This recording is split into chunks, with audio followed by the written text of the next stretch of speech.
Hello again. Today we're going to start we're actually going through the six perfections, and this is chapter 9 in the second volume of Lam Rim. Before we start, let's do our best to set our mind to use this time, these few minutes of the session, to work towards and think about doing what we can to learn from, or to make real, or to engage in, or to develop our life or commitment to becoming better, or to becoming wiser, more able to engage in the world in a constructive way, to benefit everybody.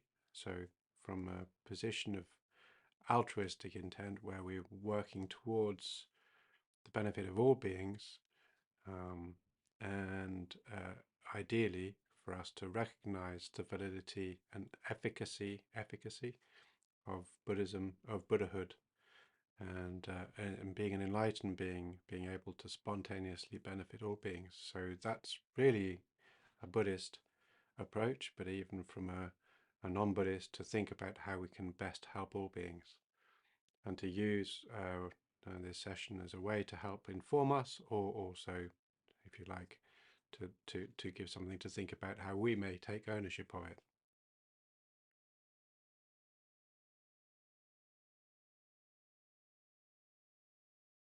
Okay,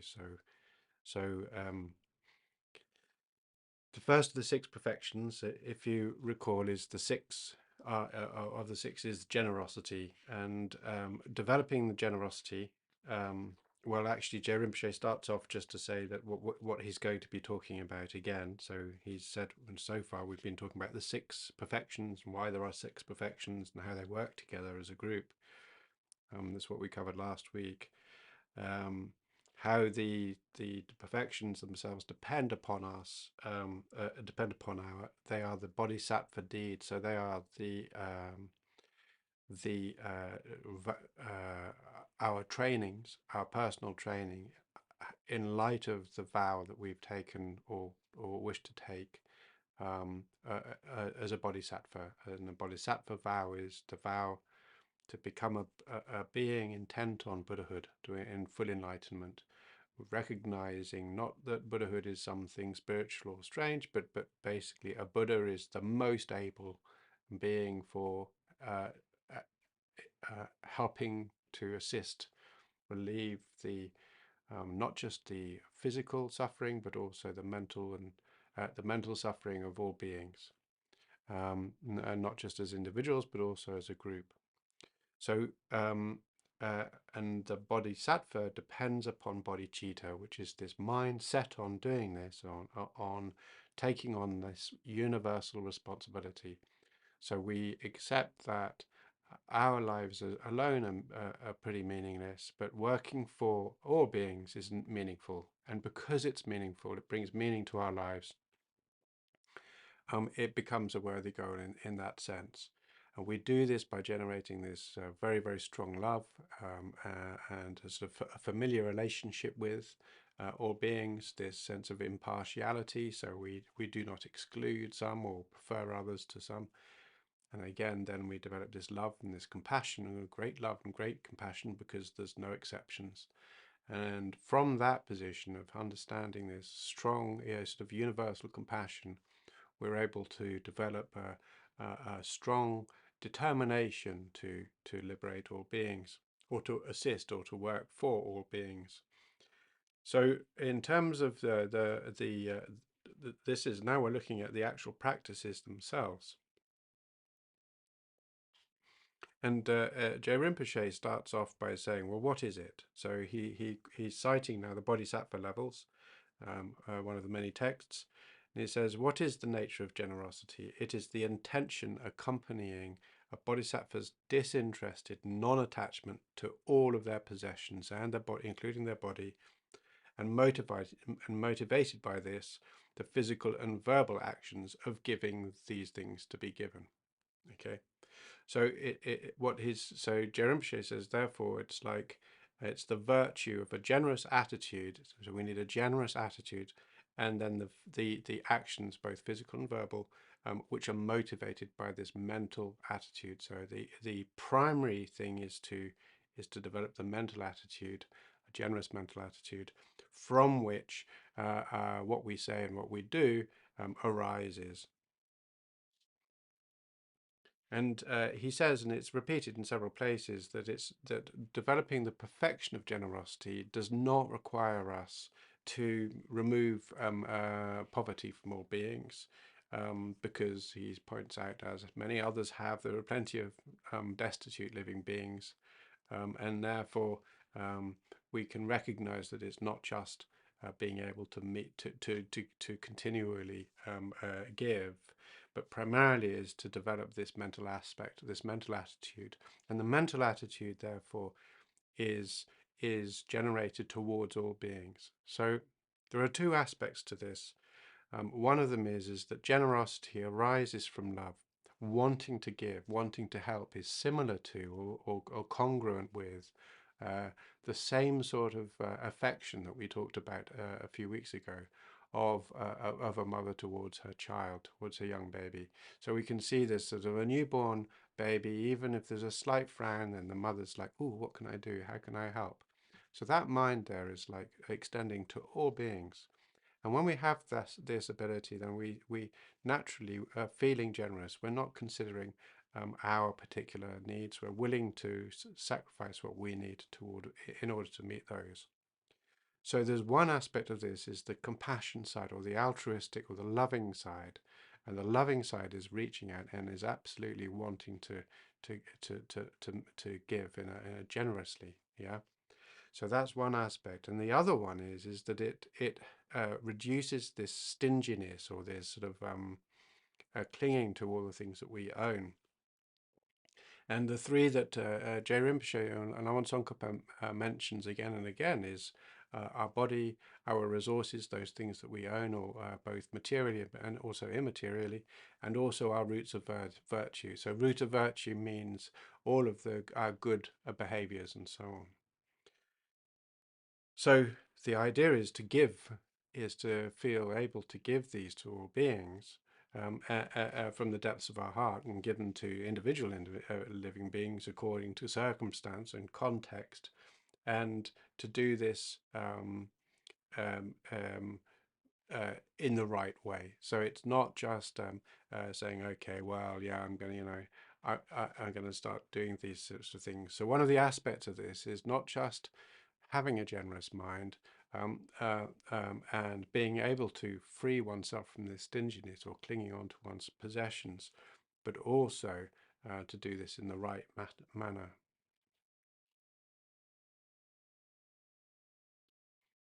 So he cites Shantideva, and he says the perfection of generosity is through the attitude of giving away, giving to all beings, including all your possessions, along with the effects of this. And therefore, generosity is really a state of mind.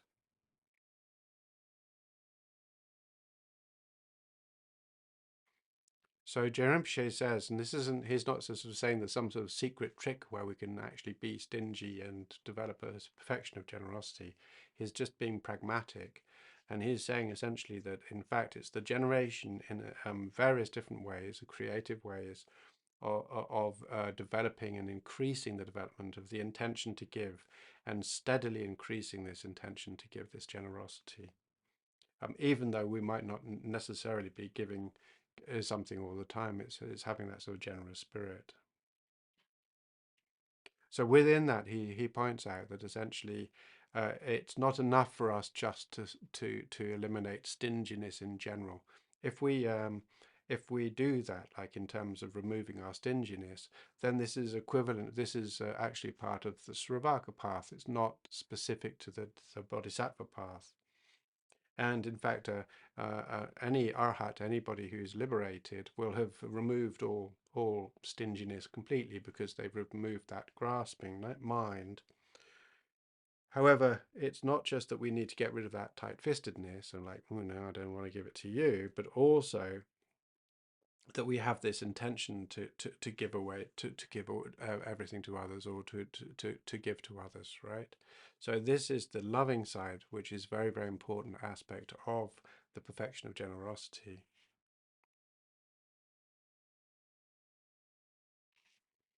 So he says one of the ways in which we do this is not just to meditate on the faults of holding on to things, of clinging and sort of tight-fistedness, but also the benefits of giving them away.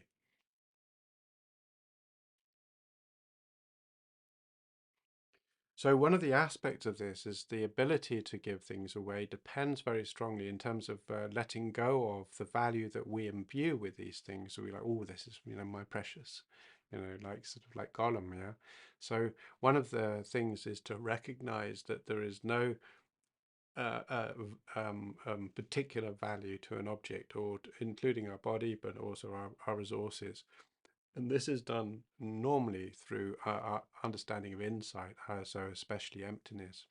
So when we recognize the fourfold nature of these objects, this is within the truth of suffering.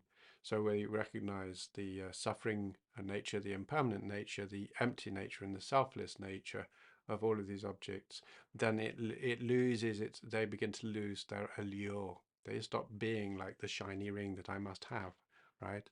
So in that sense, what we're wanting to do is to find a way of recognizing that what we hold dear to us in terms of things are not really, they don't really look that way. They don't have that nature at all. This is just our projection onto them.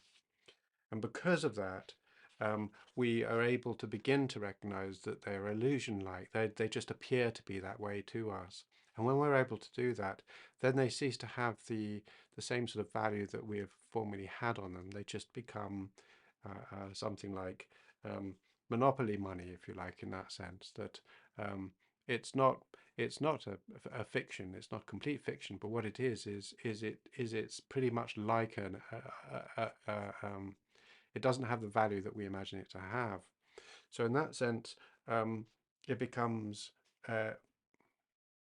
one of the ways in which Khensa Yeshe Tubten Rinpoche talks about this. He says it's rather like, if you think about it, when we have a photograph of something, that's it's still an object, still exists as a photograph of, let's say, £1,000,000. Yeah, so it's a thing, but the value of it being worth £1,000,000 is less. And he says that's actually very similar to how £1,000,000 really is. It's more like the photograph than it is how we imagine it to be. So when we begin to recognize that, then we begin to lose this strong attachment.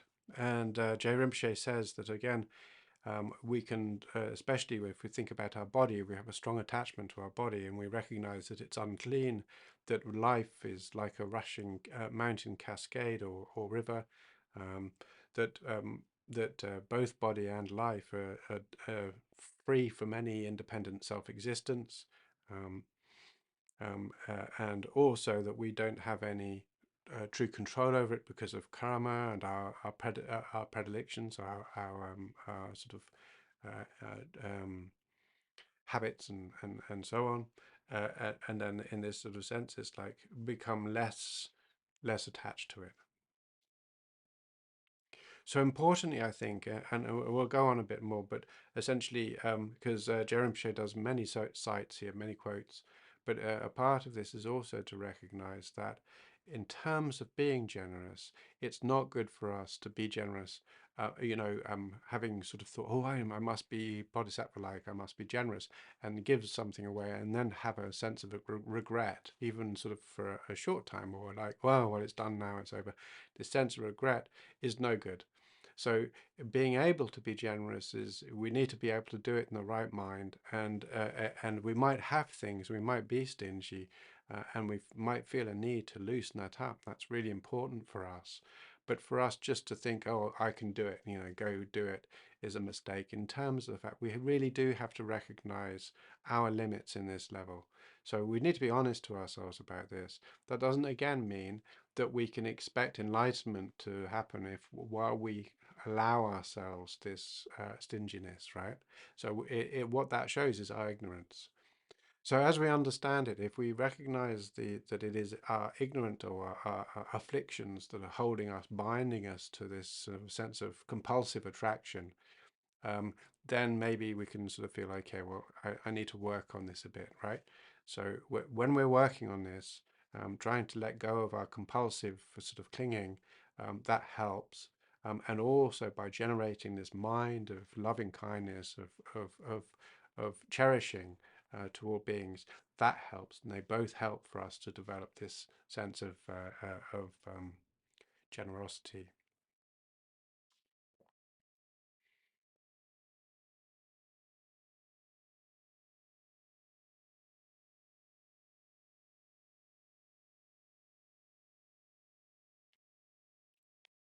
So one of the aspects of this is to say, um, if we don't work on removing our attachment, then we become dominated by it, and that creates all sorts of problems for us because our clinging onto something, and this doesn't need to be a physical object. It can be an idea, it can be a view, it can be um, um, a program, an organization, all these different things. If we cling on to it in the way that we see it, what happens is we find ourselves in dispute. So when we become in dispute, then we begin to get angry. And when we begin to get angry, then we begin to lose the basis of our virtue, right? And also the basis of our bodhicitta, because when we're having this intention to harm, in a sense, we're then actually one step away from losing our bodhicitta completely, because then there's an exception being made about our loving kindness, right? So in that sense, we have to be really, really careful about stinginess, and it's not surprising at all because of its strong, strong relationship with love and kindness, and its strong, strong relationship with understanding the nature of the way things are, and the nature of ignorance. Uh, uh, that the perfection of generosity is the first that we're working on because it helps us in both of these parts. So then Je Rinpoche mentions a very short dharani, or is like a sort of a mantra. It's a verse which says that living beings who dispute with others, when it comes to this, it is the tight-fistedness that is the root cause. So renounce that which you crave, and after you give up craving, then this formula will work. And it's the work that accomplishes limitless methods. So this, what he's saying is that this this one verse, if we can actually hold on to that one verse and free ourselves from dispute by freeing ourselves from this tight-fistedness, then we will find ourselves able to accomplish limitless methods.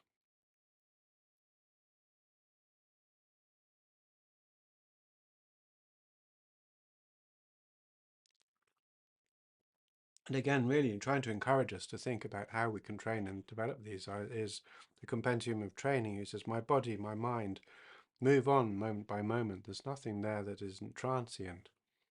And if with this impermanent body dripping with filth, I am able to attain enlightenment, which is permanent and pure, will I not have attained what is priceless?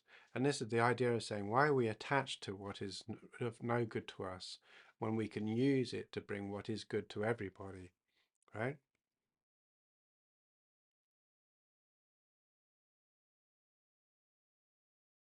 And again, this is from the Jatakamala, so the Jataka tales, these very, very early tales, which are pre-Mahayana, um, a very, very large number of tales about Buddha in his previous lives. And it says, this body which is devoid of self, perishing and without substance, suffering, ungrateful, and continually impure, is of benefit to others, and not to delight in that fact is not to be intelligent. So Je Rinpoche is using this site or this verse, and this verse is in the Jatakamala in order to point out that if we turn this basically a life into something of benefit to all beings, then we turn what's essentially pretty useless, sort of mud, really, into something that's extremely useful and of benefit to all.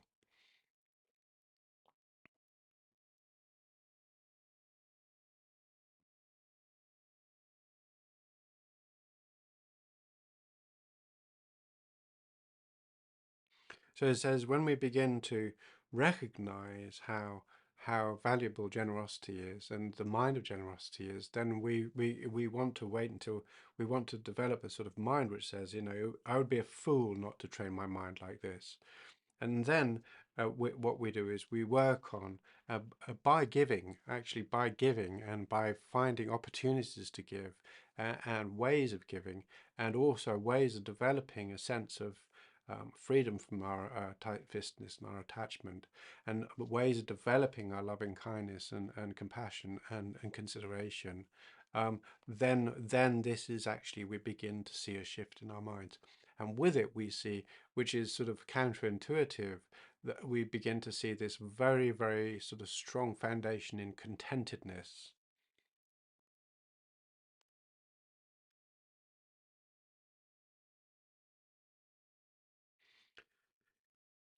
So one of the other aspects, and he uses the compendium of perfections for this, is he's taking the first verse. If you see the impermanence of the resources and you have naturally great compassion, then all of the things that you have, he says, it's very nice. He says, we will understand with reason that everything we have in our houses are the gifts that we're waiting to be able to give to those who need them, right?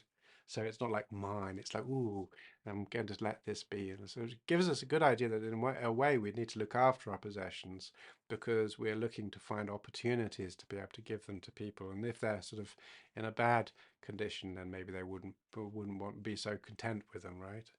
So it's a lovely way of thinking. Okay, not so much mine, but you know, ooh, who's this for? How can I? What can I do? Right, like that. So again, and I can't emphasize this more. In fact, the following chapter, which we'll be doing next week, will give all the specifics of when and how to give, and when and how not to give. So it's really important that while we're generating this intention, not to rush out and throw, you know, give everything away without knowing exactly what we're doing, because we can cause a lot of problems as well if we give without associative wisdom or understanding of the specific context within which you're giving. So I'm jumping way ahead, but for example, if there's a beggar on the street and they look like, you know, they're asking for money, and it's like saying, oh well, you know, I love them, I want to give them what they're asking for, then this has actually become, if they're an addict, then this becomes a mistake. So even if they're saying, oh, I just want it for food, you know, they're using that money to as a proxy because the money that they would be spending on food is going into their addiction. So what we're actually doing is to propagate an addiction at this point rather than necessarily benefiting them. So one of the bases of this generosity is where it's actually going to lead to a virtuous mind or increase goodness and or well-being or welfare, not one that is just meets a demand. So similarly, I mean, you know, it's quite easy to see that if a young child wants to have a go at the chainsaw, maybe it's not such a great idea. Even if they cry because you're not letting them have it, it's like, okay, I think this is probably best for us not to do that. Um, Maybe wait until they're a little bit older and a bit more aware of how to accommodate that risk, or like giving a somebody who's mentally ill, giving them a hand grenade or whatever. Is we have to be reasonable and we have to be aware of the of context. So in this sense, it's like it is generosity is done with the intent of increasing virtue. Now you could argue, well, how does that work? And you say, well, for instance, if there's an awareness of that this is done within a Buddhist context, and maybe or within even in terms of a person, they have they see somebody being generous, then their mind is like, oh, this is a sign that people can be generous and their mind might be uplifted. Other people might see this as an example to follow, and they think, oh, I can do that, and then they become generous. So these are ways in which we can establish benefit, even just by looking at the process of giving alone, rather than the effect. Obviously, somebody who's hungry or starving, in a very miserable state, being able to give them what they need to help alleviate that misery is of great benefit. There's no doubt about it. It was not just because in the act of giving there's actually an act of relief, of relieving from suffering. So then again, sometimes the giving is service, not necessarily material goods. One's giving time to spend with these people who need it. Maybe even if it's just like mopping the brow of somebody who has a fever, this attention is a gift. This is something that we're giving. We're giving them a little bit of relief from their suffering.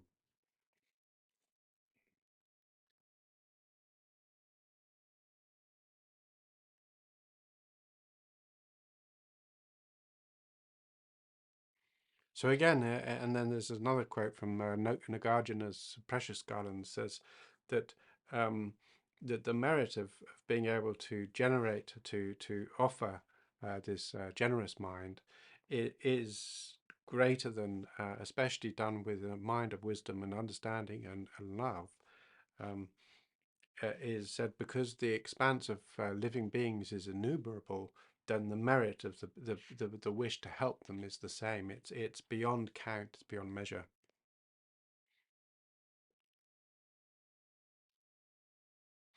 So then Je Rinpoche says it's important also for us to be, again, this is a practical advice rather than sort of general a sort of assertion, is that we need to be aware of that there are some people who we might be affiliated with who actually prevent us, not necessarily consciously, but unconsciously prevent us from increasing our ability to give things away. Maybe they have a tendency to think that's crazy or it's not good. And then if for us to spend time with them, if we are not strong in our convictions, then this leads us away from feeling able to give, right? So then we need to make sure that and likewise with belongings. So if let's say we are like Gollum and we get the ring of power, the ring that masters everything or makes us invisible or whatever, and this ring itself, for us, our relationship with it is increasing our stinginess, right? So in that sense, this is best for us not to go for this sort of thing. If we're going to have this relationship which actually diminishes our ability to be generous, we're better off without it. Yeah. So it's important, if we're thinking about that in terms of who we are with our friends, especially those who are on the spiritual path, for us to encourage a little bit of generosity, not to discourage it too strongly, right? So that means essentially we do want to sort of think, okay, well, maybe they're working on their generosity. Maybe it's better if we feel like they're being a bit uh,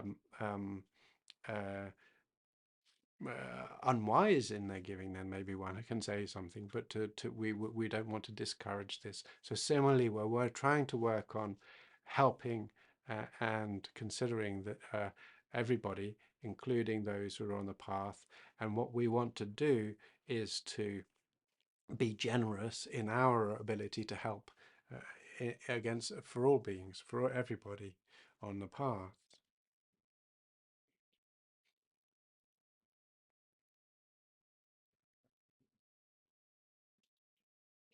So he says here in the Compendium of Perfections, it says, Bodhisattvas do give up possessions that intensify the fault of stinginess, or that don't expand generosity, because these objects become an obstacle. Now, it must be recognized that the possessions themselves have no inherent value specifically to them that allows for this. It's all to do with our relationship with these objects. So another way of looking at that is to say, okay, well, if I can work on my relationship with this object, then maybe I don't need to abandon it. But I've really got to be clear that I'm not just playing a game or lying to myself about this. So when we are looking very carefully, sometimes it's best for us just to say, okay, I don't want to go down that route. It's just going to cause me trouble. Another way is to look at it and say, okay, well, I'm struggling with this, so it's a good opportunity for me to use this as the basis of generosity. But again, if I do this and remorse arises, then maybe I'm not really quite ready for that yet. Yeah. So it might be, for instance, I don't know, that one wants to have the very, very latest Rolls Royce or whatever, and then it's like, okay, well, if I get that, will I feel comfortable about if it breaks or if it goes or if it's damaged or whatever? Then it's like if I lose it or if I need to give it away, and if that mind is like, no, I don't want it's mine, then maybe it's a good idea not to get it in the first place. Yeah. So like that, a little bit like that.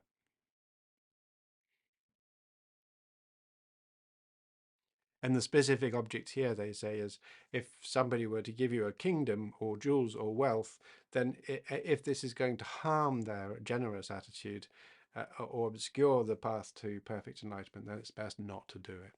So sometimes when we can imagine it, it's like saying, especially in a fairy story, oh, I'll give you half the kingdom.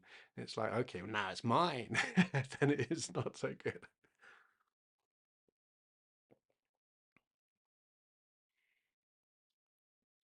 So when we think about this way, what we need to do is to be aware of the fact of when this stinginess or this tightness comes onto particular objects or all of our objects, then we actually need to work on that, and we need to lose some of that attachment by thinking, remember the Buddha reached enlightenment after he gave everything away, including his body over many lifetimes. So, in that sense, my commitment to emulate him, to work, or to them to work to become a Buddha, I will need to do that. I'll need to give away my body and resources and so on. And previous lives on my journey, my spiritual journey, I've done this. And for me to give this up now would be a gross error, would be a mistake. And if I'm still attached to it, it's a bit like I'm being like an elephant oppressed by the sun who goes into the water and bathes and then comes back in dry land, rolls in the dirt, then realizes that I'm covered in dirt, goes back into the water to bathe it all off again, comes back out. So it's like just missing the point, right? I'm not saying that there's not really necessarily criticizing elephants. This is trying to make a point which we get caught in these vicious cycles and we're not necessarily, because we're caught in it, we don't necessarily see it for what it is.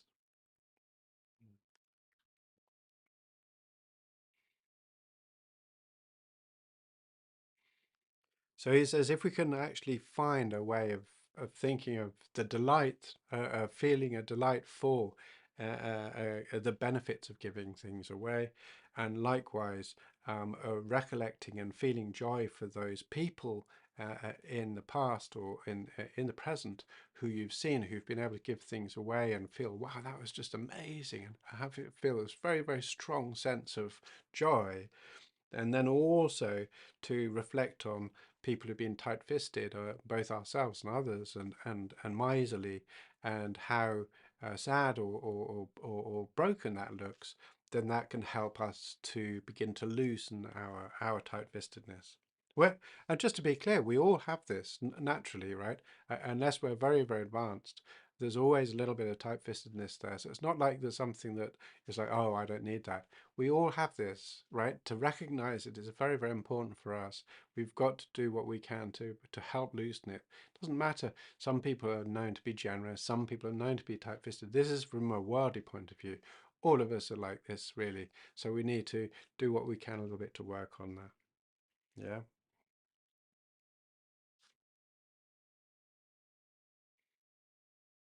And especially, he says also, it's very useful when we're doing cultivating love and compassion in a meditation. Then to think about, may I be able to give all my possessions and all my merits or all my the benefits that I have, all of these things. May I be able to give them to those people who need it, all those beings who need them. Yeah.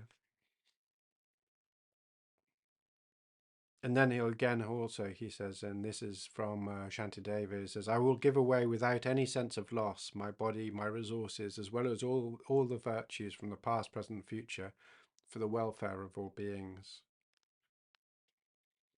So he says we can do this as a part of a meditative approach where we imagine it.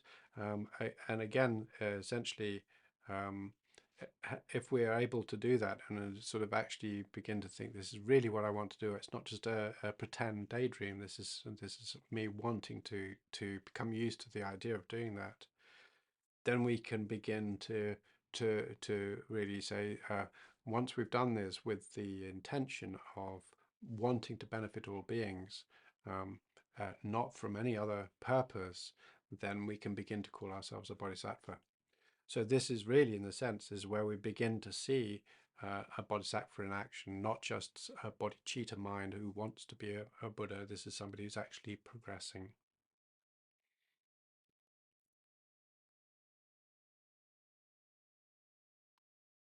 And J. Rinpoche quotes the Compendium of Perfections here. It says, when we have this mind, this amazing thought repeatedly, all these things are yours. I have no pride that they're mine. And when we're able to do this, when emulating the quality of a Buddha, then this is like a bodhisattva.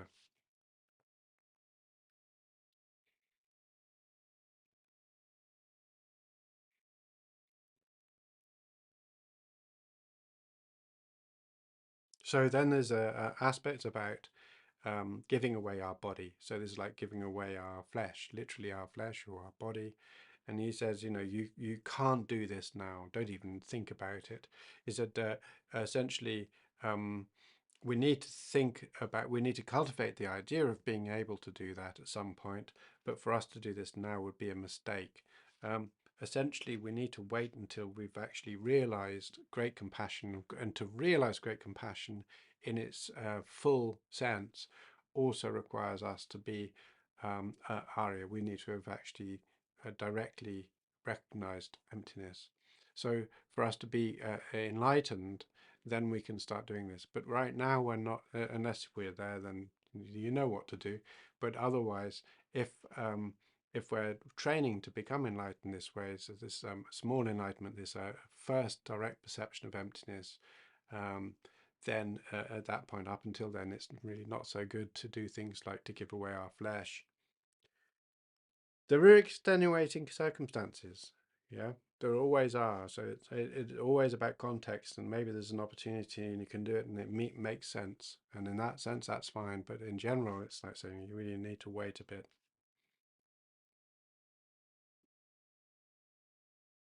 So again, it's like saying if we've given stuff away, let's say we've given some of our clothes to somebody, and then we go visit their house, and then we take them and we wear them, and they say, okay, I forgot that I gave it away, then this is a problem for us. Okay, we shouldn't be doing this. We need to know that what we've given is been given. It's not ours anymore. We have no relationship with it anymore. And again, also, it's like saying, um,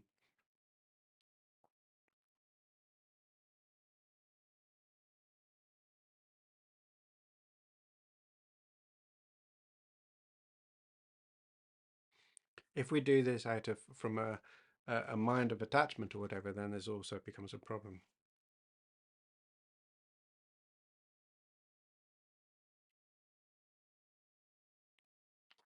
And instead, so basically, it's stealing. So if we do this, once we're given something, it's given, and then if we don't do it, then it's stealing. So then there's a question of saying, well, if I'm doing this prayer where I say, so everything in this house belongs to all beings, right? I'm giving everything I own to all beings. Then does that mean I can't use my cup for my cup of tea, right, or my clothes because I've just given it to all beings? So is that thieving? And he says you don't really need to worry about that too much, because until you've actually given it, and until it's been received, um, then then there's no thieving going on. And again, he says also it's like if we're doing it, but I'm doing it for their welfare. In other words, these things are available to all beings, but until they're given, I will continue to use them for the welfare of all beings. Then there's no fault whatsoever.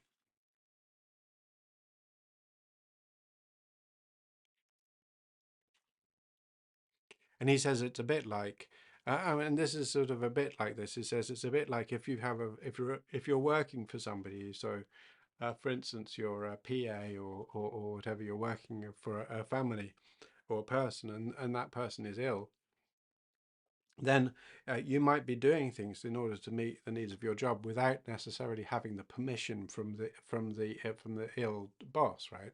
So he's ill, but you know in general what is acceptable and not acceptable. It's a bit like that. So even though you haven't had specific permission to do this, you know that it's okay, right?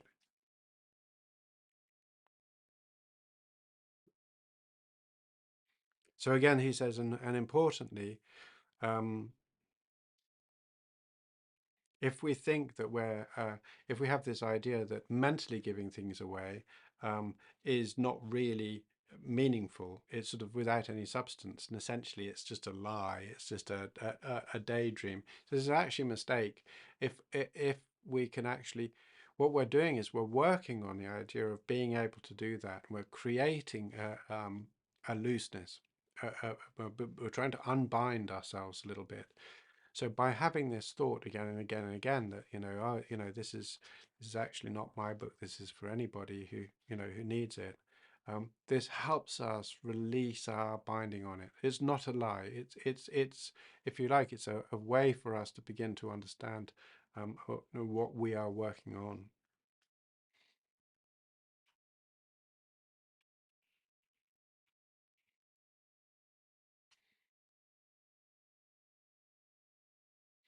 So then, in brief, there's also how everybody, there's sort of how everyone should practice generosity, how we should practice generosity, but also then how to develop generosity in relation to specific people. So we'll go on to that now. And one of those aspects is um, there are sort of meant to be six ways within which we need to practice our we need six sort of aspects that we need to have associated with our practice of generosity. This comes from Asanga's Mahayana compendium. So Asanga here, and he says, for instance, the supreme basis means that our generosity must be rooted in or based in this spirit of enlightenment or bodhicitta. So the idea is when we're doing this, we're doing it because we're on our path, on the Mahayana path, and to be motivated by that. So then there's supreme things, means in general we give anything that can be given, um, um, and even when we give a specific thing away, so oh, I'm giving you this, one's not thinking, one is still thinking about being able to give everything to everybody, not just the specific object at the time. So we're always thinking about being able to give whatever is necessary according to our ability.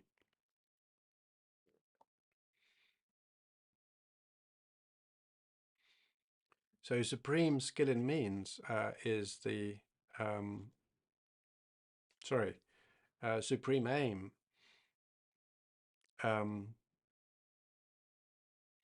is for us to get to be able to consider both that when we're giving this, it meets with their immediate needs and therefore brings happiness or removes suffering in the immediate, but also it's done in a manner and in relationship to it being in concordance with their eventual enlightenment.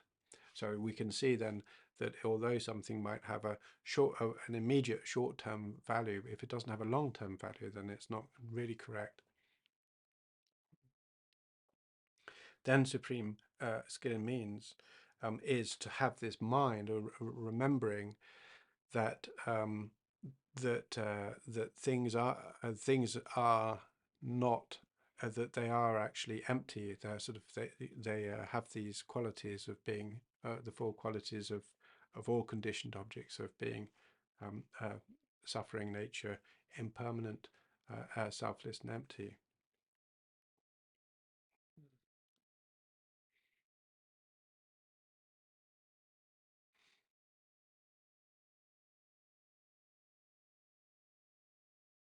But um, uh, uh, actually, this is when we are enlightened or when we have our first step, so the path of insight, when we have our first direct insight into emptiness, then it is to do with sustaining that mind. So when we've got there, then there's actually a sort of non-conceptual understanding of the emptiness. But until then it's just remembering its empty nature. And then supreme dedication is to recognize that in the act of giving, that the purpose for this, the sole purpose of this, is enlightenment, right? Our enlightenment and the enlightenment of all beings. And supreme purity is that it is when it removes any afflictions or cognitive obscurations that we have. So this is one of the aspects of this, is to use this moment of giving as to recognize the freedom from this clinging mind, right? Clinging nature, but also this ignorant nature. So there's another Indian commentary on the Perfection of the Wisdom Sutra in 8,000 lines by Haribhadra. He says that when we practice generosity, all 6 of the perfections are present. And again, we'll find this again and again, is that in each of these, all 6 are present. So from different ways of looking at this. And he says, for instance,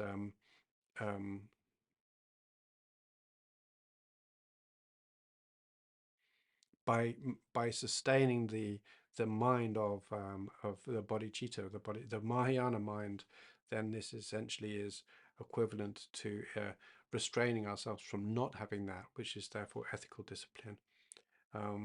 And regardless of whatever responses, negative or non-negative responses there are to the gift, this shows a sense of patience. But also it's like any hardship at all, that we aspire to the qualities of enlightenment. And joyous perseverance, as we take joy in this action of generosity, helps to increase our enthusiasm towards becoming enlightened. So then meditative stabilization is present, because when we're doing this, we're having to consider our motive, the object, the nature of the object, the nature of the giving, and also to do this in a way which is most appropriate for the giving in the moment. And then essentially, finally, the perfection of wisdom is done by recognizing that the giver, the gift, and the recipient are all like a magician's illusion, in the sense of being empty, or of having this nature of emptiness. So this is one way of looking at the divisions of generosity. Okay, we've got a little bit more, but not much. So then the other way of doing it is to think about in terms of relative to different people, or particular people here.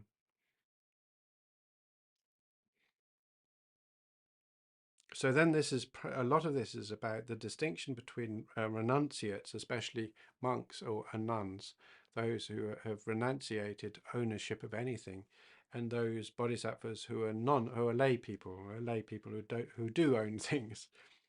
And so there's one of the ways in which this is done is that lay bodhisattvas generally are giving material things, whereas renunciates make the gifts of the teachings.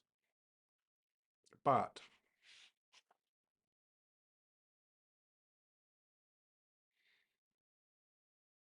And he says in the Compendium of Training, says that Buddha really intended, he was aware that material gifts from renunciates and to renunciates primarily can become a hindrance to study.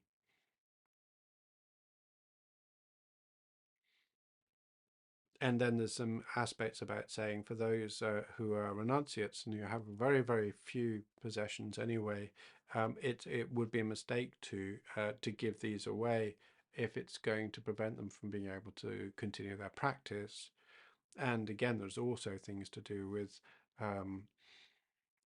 you're not allowed to give away the 3 robes of a renunciate, for instance. This is a mark of their vow, so therefore it's not correct to give that away. But he's then it's really not good to hear when a renunciate is so desperate on trying to achieve wealth in order to give it away, that it begins to destroy what it is they're trying to do, which is to avoid wealth and get on with their practice. So I may have read this wrong, but the way in which I read it is saying is you don't, if you're a monk or a nun, you shouldn't be like trying to raise lots of money all the time, even if your intent is to give it away. You don't need to do that, right? So there may be other readings for this.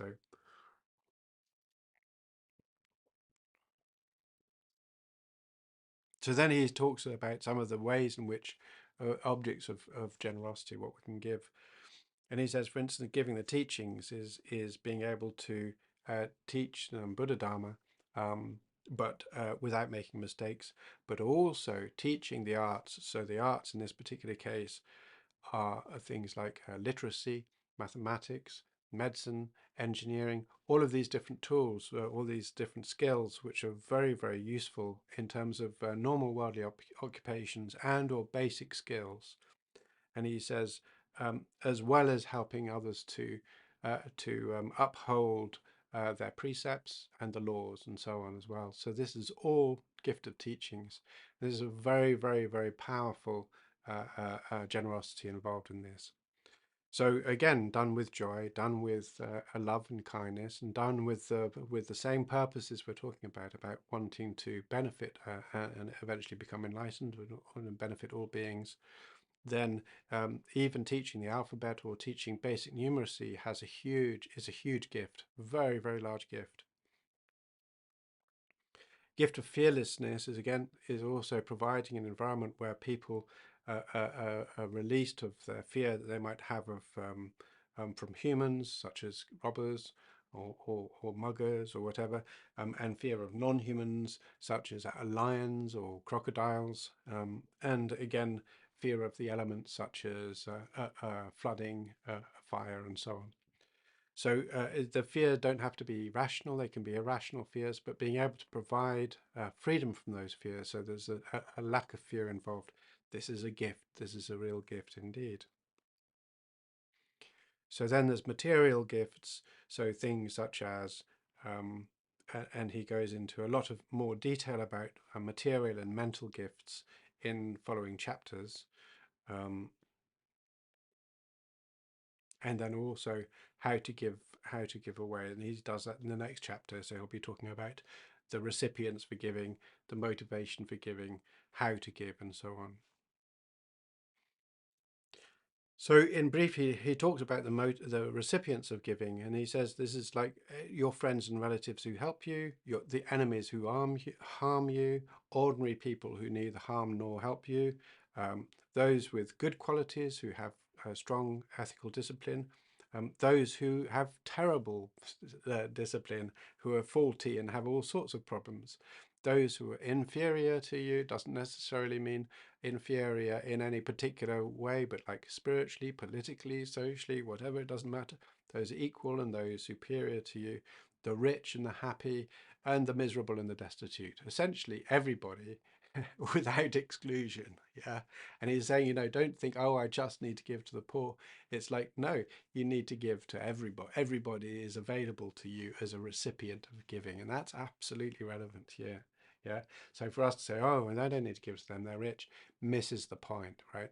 Again, we're not doing that. We're not dividing people into those sort of categories. And this is why he's done this sort of these opposites. So however we may think about it, oh, I don't need to give to those superior. Yes, we do. We need to have a mind of generosity. Yeah.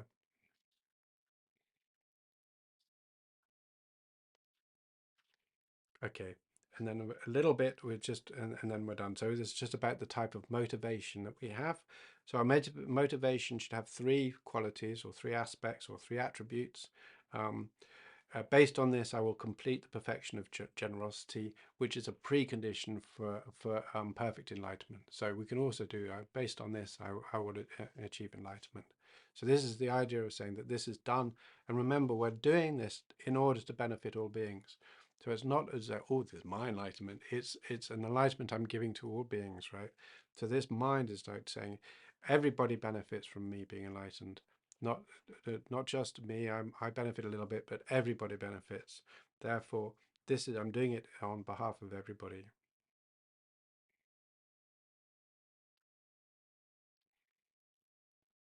And then again, a second is on the focus on the thing to give. And so this is the focus. That was the focus, the purpose. The focus on the thing to be given is to think about saying that as a bodhisattva, from the outset, bodhisattvas give any possessions or all possessions to living beings.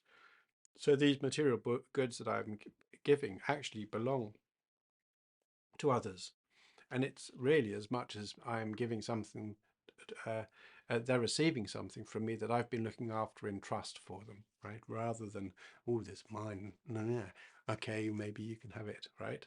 It's like, oh, this is yours. Yeah, yeah, okay, like that, yeah. So yeah, a little bit like that. But I focus on the recipient, which thinks, it doesn't matter. This recipient or these recipients, whether they're asking for the gift or not, they bring to completion. They're helping me in my perfection of generosity, and as such, they are assisting as teachers to me. They're providing me the opportunity as teachers, to help me in my path to enlightenment. Just as their suffering helps me for the benefit as in the basis of compassion, right? So it's not as if it's just one or the other. We're remembering all the time, developing this sense of honor and respect for all beings, in terms of providing us with the basis of our compassion, or our loving kindness, as our tolerance, our patience, as objects of generosity, showing us what to do and what not to do, providing us with an opportunity for us to train, right? And likewise, this means we've been trying to develop a sense of humility. Yeah.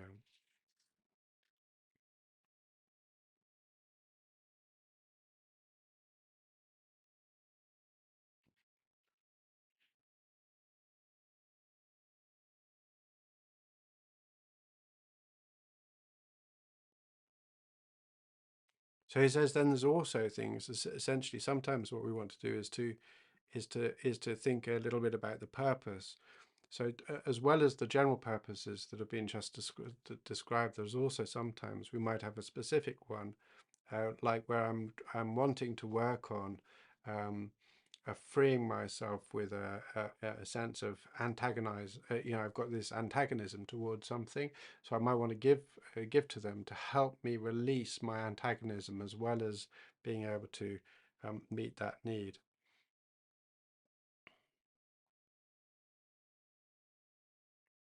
Because antagonisms normally arise because we see somebody who has some wish to harm us, right? So then what we want to do is for us to let go of our fear, and we need to develop our loving kindness so we don't retaliate in a similar way, right? So to do that, then we think, okay, I want to develop this loving kindness and show how much and feel inside me how much I love them, and then I can give them this amazing gift. And then on that side, um, I know on my side that there's no sort of wish to retaliate. So we need to be wise with this. We can't just be like stupid. We have to be very, very careful about this. And again, Lama Tsongkhapa says we must be even-minded towards all of our recipients, giving away to all beings, not just those who ask, not those who don't, but again, being particular, being compassionate and aware.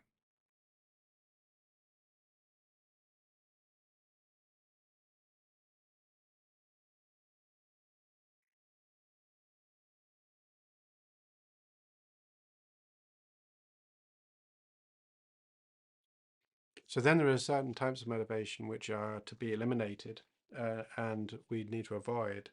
Um, one that has believes if we have a motivation which believes has some wrong views, we've got to eliminate that. So, for instance, if we have some sort of mental opinion that generosity doesn't benefit, there's no benefit to generosity, or that doing a blood sacrifice is beneficial for my enlightenment, or I mean, like sacrificing an animal or whatever like this is not really very good. Um, or even thinking that all I need is generosity in order to become enlightened. So these are a mistake. Um, and then again, arrogance. So we've got to make sure that we don't have this arrogance to our generosity. Um, like, so if somebody asks for something, we look down on them saying, "Oh, you ask for me, you beggar." Right? Okay, well, I give it to you. This is a terrible mind to have, and not to be competitive. So it's like, oh no, no, no, me give it. No, no, no, no, no, no. I need to. No, no, no, not you, me. Right? This sort of is completely mistaken. It's no good at all. Right? I mean, there's like, it's nice if you're in a situation where you're offering to pay for a meal and someone says, no, I'll pay it. And you say, oh, no, no, I'll pay. That's fine. That's not being competitive. That's showing a genuine respect, right? But to do it in a way which is actually, no, no, I need to do this. This is sort of a mistake here. So as I was saying, there's an etiquette here, right? We need to recognize etiquette, but going beyond etiquette where it's competitive is just not valuable. Um, again, then, or to think, yeah, I'm going to do. I'm so generous. No one is as good as generous as I am. It's like just completely mad. It's just not suitable at all, right? So these sorts of things is no good at all.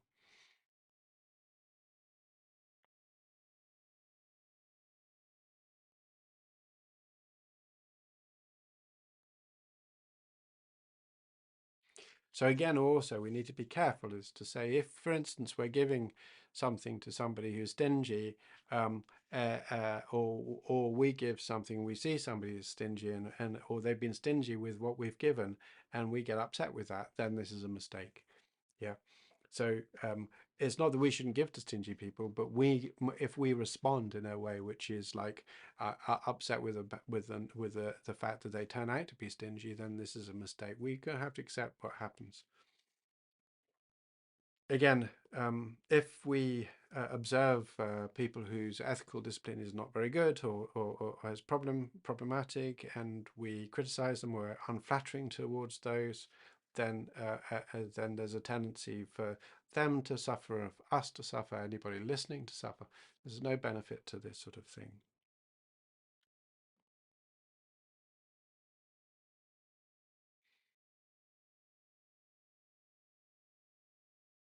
So this essentially, he's saying that these sort of motivations, this arrogance, is really very damaging. And in fact, in some ways, you see these relate very strongly to ethical discipline. And it's said that the perfection of generosity leads to the perfection of ethics. As we understand how to be generous, we cut down on harmfulness. As we cut down on doing harm, we're actually improving the quality of our perfection of ethics. So there's a sort of relationship we can begin to see here between generosity, the perfection of generosity, and the perfection of ethics. Again, he says we need to remove any motivation of support, and this means that we give with the hope of being a bit of praise, or the hope of becoming famous, or the hope of getting brownie points, or the hope of getting a medal. This sort of idea is like, oh yes, the famous giver of gifts is like, is no good. Yeah.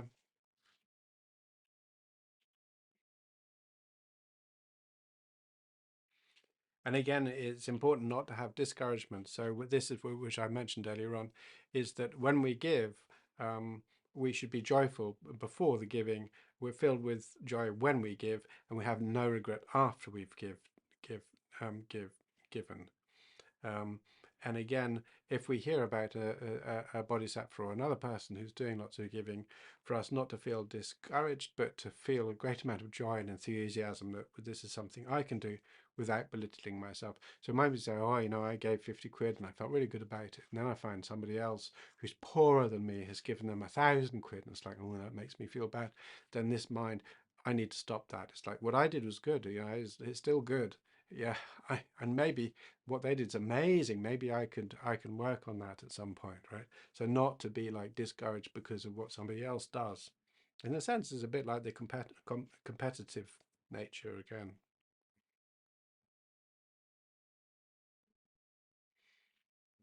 not to give turning your back. So essentially, what this means is essentially um, to maintain our impartiality, and our compassion needs to be even-minded and impartial, and it doesn't matter if the object of our giving is an enemy or a friend or just a random person. Okay, so just giving to our friends looks a little bit like a bit partial.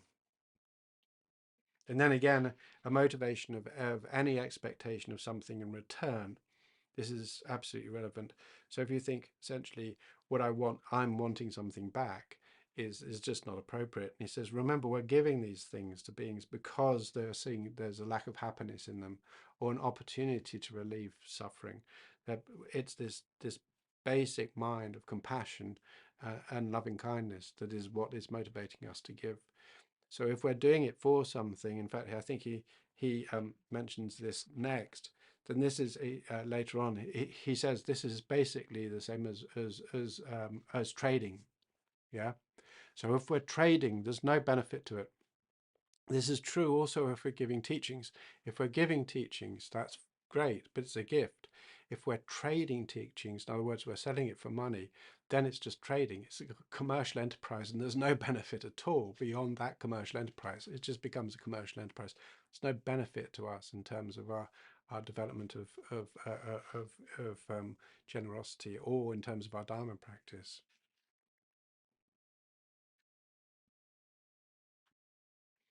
And again, lastly, is this idea of saying, to expecting fruition. So worldly fruition was like saying, well, if I give this, then I won't be poor next life, or I won't be poor this life, or I give lots of nice clothes, then I have lots of fashion to wear next life. This is just missing the point. We're not there to think about how to benefit in the future. We're not even in this life or the following life. The whole point is to say we're doing this because we're meeting the needs of the individuals. We're meeting the needs based on our loving kindness and compassion. We're doing it within the scope of becoming a Buddha. So also he says, and lastly, before we finish for this week, he says it's important not just to do it in terms of for recognition, which I mentioned earlier on, also like um, um, to do it in order to deceive somebody who's asking for something, you give them something else or whatever. He says we should make sure, or we shouldn't give with from fear of becoming poor. So this is again, it's like saying, well, if I give this, maybe I will be free from poverty later on. So this might be like, if I give my house to my child, then I know my child will look after me later on. It doesn't have to be karma. It can be also just a sort of a pragmatic approach. Again, to he says we should give when we're free from distraction and free from any feelings of dislike or anger or anything, or attachment or desire, right? So we want to do this when we're not dispirited. We need to be in the right sort of framework, the right sort of mood.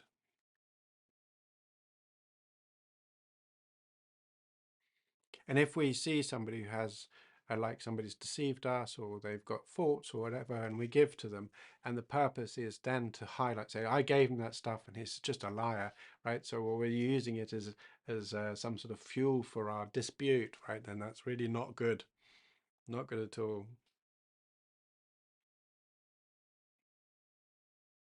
And he says finally is like give in a way which recognizes that every single gift um, has amazing consequences to it. Okay, so the next week we're going to do is some more details about the particular nuances of giving, especially in terms of when we really can and what we can give and how to do that. Okay, but otherwise today we're finished.